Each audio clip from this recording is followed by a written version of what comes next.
I sit here with sadness today to report to you that I'm incredibly disappointed in one of my all-time favorite fighters, my brother, Floyd Money Mayweather.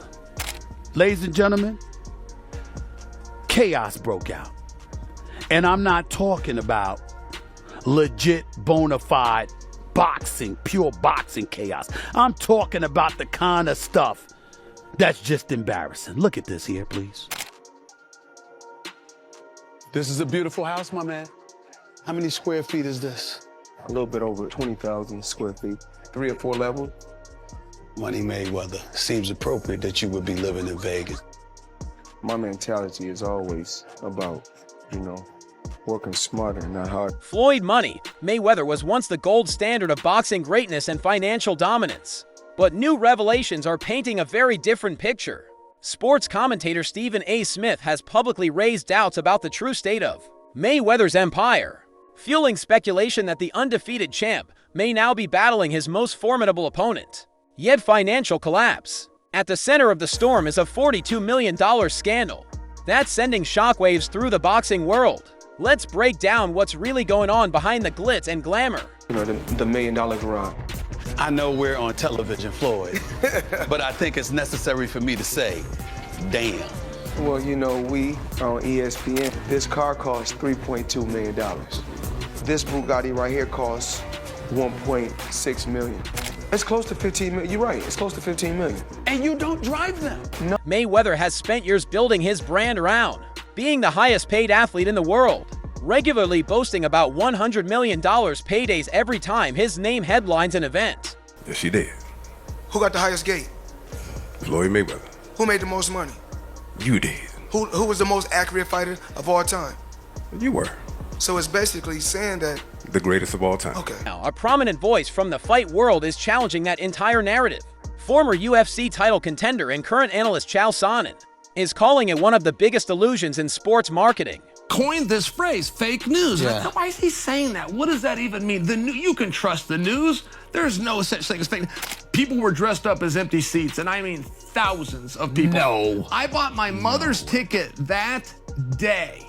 That day, my mother decides that she wants to go to the fight. So I'm in there, and I'm telling the world that this place is sold out because that's what's on the screen. And I go, it's not even close. Yeah. This isn't like, it's pretty much full. This isn't, there's thousands of empty seats. That was the first time that in my own life I ever just, wow, fake news is real. Wow. And then Mayweather, they wanted a rematch. They were begging. They were doing more media trying to get a rematch than they did leading into the first match. And the guys that wrote that suggesting that Mayweather's supposed 9-figure fight paydays might have been little more than smoke and mirrors. Ever puts that press release and sends it out, never has a company that's publicly traded had an executive back those numbers. They're all live. Showed off watches, private jets, and bank slips, but according to Sonnen, the hard financial proof never truly surfaced. There were no confirmed details from broadcast partners. No third-party verification, just flashy headlines and a well-crafted image. You have to stop embarrassing yourself with these exhibitions. I know life is hard, I know life is expensive, but come on, dude, put your legacy first. Nobody wants to remember you like this. And it gets worse, your jeweler filed a lawsuit against you in Miami. And many are saying you're gonna have to sell off your assets. I hate seeing this happen. Up a harsh question. Was Floyd Mayweather's empire truly built on massive paychecks, or was it all hype, ego, and carefully crafted PR? Chael Sonnen isn't the only one raising eyebrows. Financial lawsuits, unpaid jewelry bills. We helped build this guy up. He was fighting on my undercard. He was the co-main. We helped build this guy up. And you know what Oscar De La Hoya do? You know what Mr. Loyal Oscar De La Hoya do? I'm sorry, Miss Disloyal Oscar De La Hoya do? He take him right over to HBO and cut a deal with HBO. And when he cut the deal, he got money, but I bet Canelo didn't see none. But these are the things that people don't know about in a sport of boxing. And an ongoing crypto scam lawsuit are all casting serious doubt on the stability of Mayweather's wealth. For years, he's been the poster boy for untouchable riches in the boxing world, the man who turned excess into a lifestyle and made money more than just a nickname. He flaunted private jets, million-dollar shopping sprees, and luxury at every turn. But now, the cracks in that picture-perfect image are starting. I got paid. I got paid. Just not in full. Like a couple million somehow that is just missing. Where did the money go? Floyd said he could afford a Jeff Bezos-sized jet from the money he made from that fight. I ain't got no jet. Fuck, dude. I'm missing a couple mil. We're gonna find it, bro. I'll see you in court. The art is happening. Just like, mark my words, we're coming for you. We're coming for your millions and the to show, and they're widening faster than anyone anticipated. People aren't outright saying Mayweather is broke, but the signs are getting harder to ignore. Interestingly, it's not just his critics speaking up.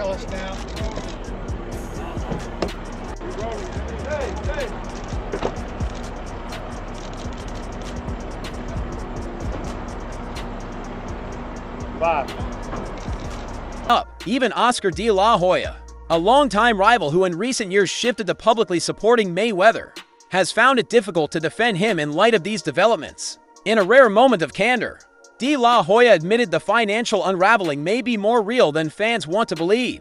The empire that once looked invincible now seems to be built on shaky ground, and the world is right away. Just like I'm still collecting checks from fights 7 or 8 years ago. I'm still collecting checks. Why? Because I made smart moves and I'm my own boss. So they hate when the tables turn. You know, look how many years they've been owing us money. But we don't never trip. So now when the tables turn, they say, oh, you owe us something. Be happy with the big promoter who's seen both sides of boxing's business. Oscar De La Hoya's recent comments weren't just casual criticism. They sounded more like a financial obituary. The lawsuits over unpaid jewelry, swirling asset rumors, and Mayweather's increasing reliance on exhibition fights all he is the promotional arm of his fights. It's why, in part, he makes so much money, because whereas a normal promotional company will take 30%, he is that. And so oftentimes for his fights, before the tickets can go on sale to the public, or like right as they go on sale, he'll buy a whole wing, a whole section, and then he'll sell them at a higher price, marked up, so he can make, like all the floors. He takes all of them. All of them, 3, 4, 5x, and it's part of his point to a sobering reality. The billion-dollar empire Floyd built may not be as invincible as the public once believed. What makes it even more striking is that De La Hoya, once one of Mayweather's fiercest rivals, is now offering sympathy instead of throwing jabs. That shift says more than any leaked bank statement ever could. With this particular lawsuit, he had an investor pay $1.4 million in total for this section, and the investor was promised that the seats would sell at I think a 7 to 8x multiple, and he expected a return on his investment, and sure enough, he didn't get his initial investment back. He's strung along. He gets like 100K here and there, strung along, not getting paid. Now his investment allegedly is being rolled into Floyd's alleged fight with Manny Pacquiao, and so the investors being strung along on this thing, and eventually, like us, it's like, yo, we're simply not getting paid in full. Like, we've been fucking dragged along for way too long now, and this guy finally filed a lawsuit against Floyd Mayweather. So that's the one that... But in true Mayweather fashion, he didn't let the moment pass without firing back. While De La Hoya paints a picture of concern, Floyd is quick to remind the world of their shared history, a history that, according to him, includes more than a few questionable moves. On De La Hoya's part. Or is that something that you can't disclose right now? He has not paid me in full. That is a fact. No short a few mil, yeah. Wow. Still a few mil. Yeah, oh yeah. Have you been in contact with him? Nah, we're taking this for the court. No, are you being serious? Is this like a Do I look serious, lady? You do. I'm just making sure. I apologize. Really? I'm just... Nah, I'm fucking with you. I'm not fucking with you. Yeah, we're taking it to court. No way. Yeah. Oh my goodness. So, see you in the courtroom. When it comes to money and loyalty, Mayweather has always hinted that De La Hoya wasn't exactly a saint behind closed doors. So while the world watches Mayweather's empire takes care of everything, when everything is okay. I still got my private jets. Let me put an S on that because I got 3 of them. Still got my private jets. I still have all my beautiful homes, still have all my properties everywhere, and still making millions. Empire under the microscope. The irony runs deep. A former enemy is now one of the only public voices showing concern, and yet Floyd refuses to let old wounds fade, keeping the business beef alive even as his own financial narrative begins to crack.